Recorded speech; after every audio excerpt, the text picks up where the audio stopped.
Police officers of Reddit, what are you thinking when you see cases like George Floyd? Horrified.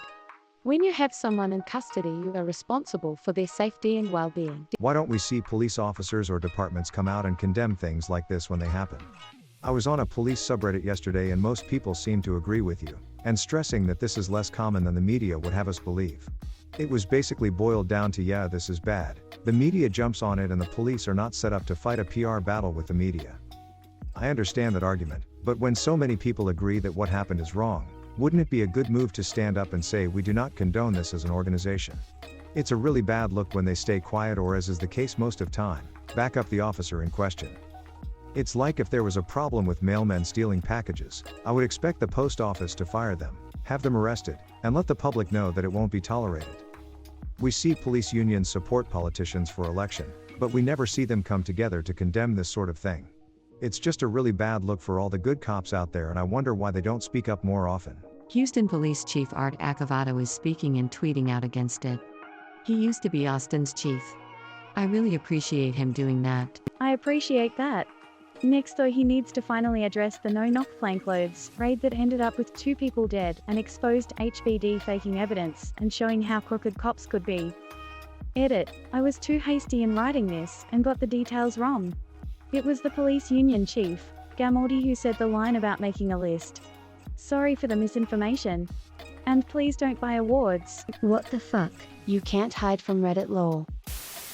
I'm a former police officer, and so have had plenty of training in physical restraint of individuals being arrested. There is no police academy training officers to kneel on someone's neck to subdue them. That's how you kill a person. There is extensive training on how to avoid seriously injuring a person while restraining them, and I guarantee you every one of these officers was trained to never strike a person in the neck or choke them. The officer who killed him is very clearly liable for manslaughter at the very least, and I think the other officers who stood by have some accountability as well, because they knew damn well that was not how you handle a person, and should have stepped up. But that is exactly what happened, and clearly the end result is that the cop didn't stop and someone died. The wisest course, because unfortunately a more interfering action may get you seriously hurt or killed. Yeah, those situations don't often have win-win endings, unfortunately. Since we're tapping into the police community here, can someone please explain what, if anything, the bystanders could have done to help George Floyd? Call 911 and report police brutality? In all seriousness, what is the preventative action here, since none of the police officers on the scene, 4 of which were physically restraining him, reacted to his being murdered right in front of them? Edit. Thank you /murderbymodem for this link, ACLU org/issues/criminal law reform/reforming police/ACLU apps record police conduct. I'm adding it to my post because I think others will appreciate it and I don't want it to get lost. Edit. In summary, some of the options proposed are below. I apologize if I omitted, misrepresented, or oversimplified anything. The bystanders in this case did many of these things, and they were a voice for George when he couldn't speak for himself. 1. Always record the incident, live streaming if possible, and inform the police they are being recorded. 2. Involve other authorities when applicable, such as police supervisors, state police, 911, ask for supervisor and an ambulance to report immediately, ACLU, FBI. Tell the officers on site that you are involving other authorities. 3. De-escalation. Back any crowd or bystanders away from the scene and officers,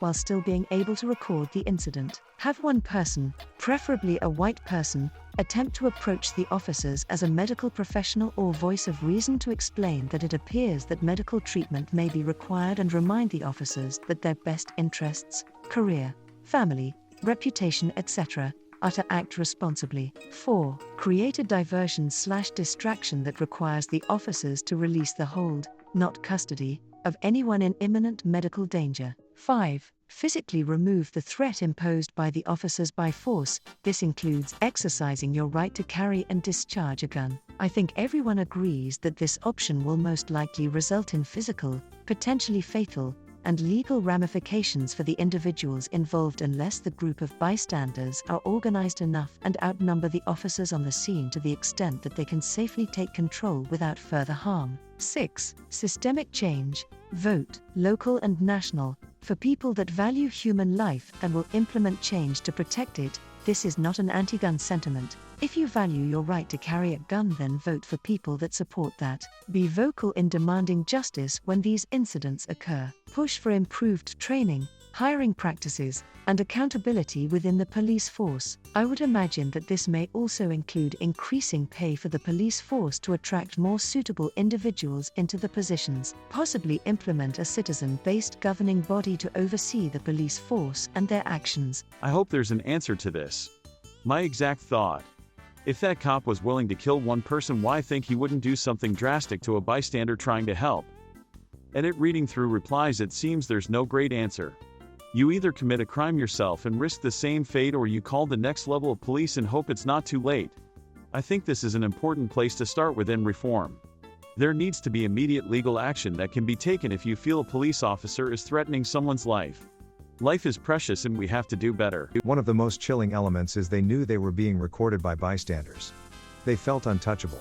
They are, in fact, untouchable. That's why they feel that way. I have a degree in law enforcement and work in corrections in Minnesota. My thoughts are fuck that guy. Nobody is taught to put their knee on a guy's neck and leave it there until he passes out and dies. He may as well have had his hands around the man's neck. If I were to go off the video evidence, the officer should be arrested for murder. Correction. All of them present should be arrested for murder.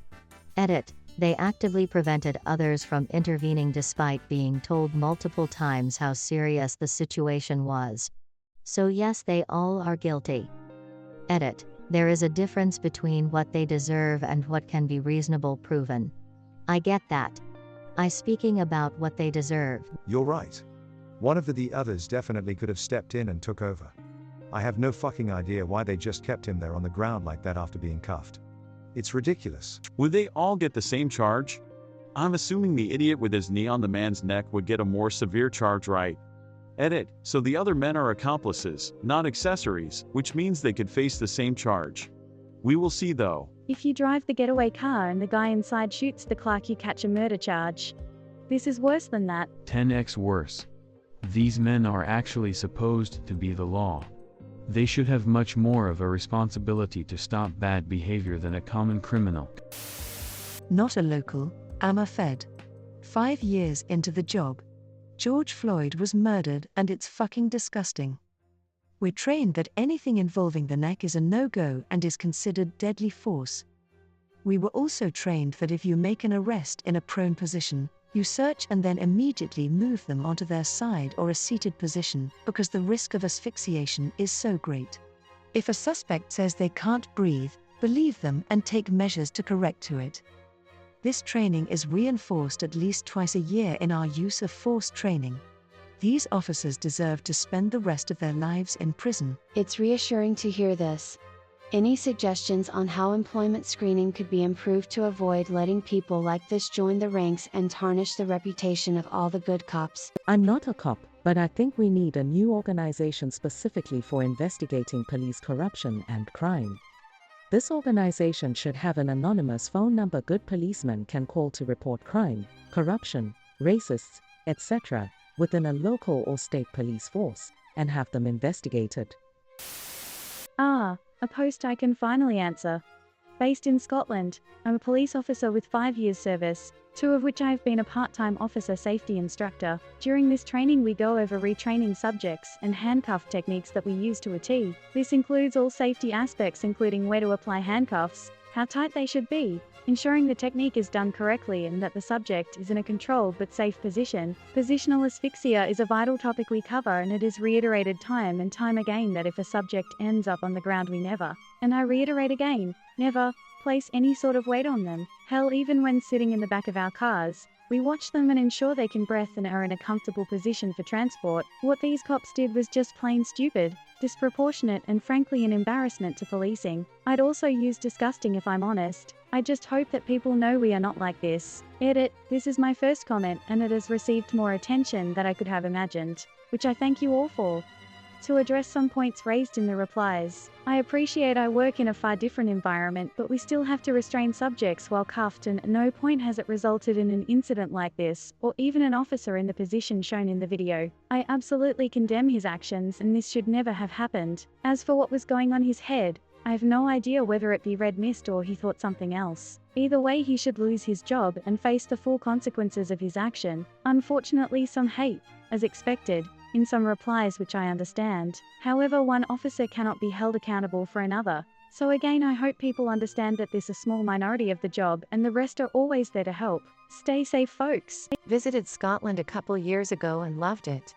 Most jarring thing on the whole trip was walking into the Glasgow airport to fly back to the US and seeing cops with assault rifles standing near the escalators. Didn't run into any cops during the rest of my time there, but had in the back of my head that they're typically not armed. I guess airports are a special threat environment. UK police aren't routinely armed, but there are always armed police. Usually on fast cars so they can get to specific calls/reports quickly if there's a hint of a possibility that someone is armed. They also patrol high-risk places, usually airports, but also any places deemed high risk for possible terrorist attack.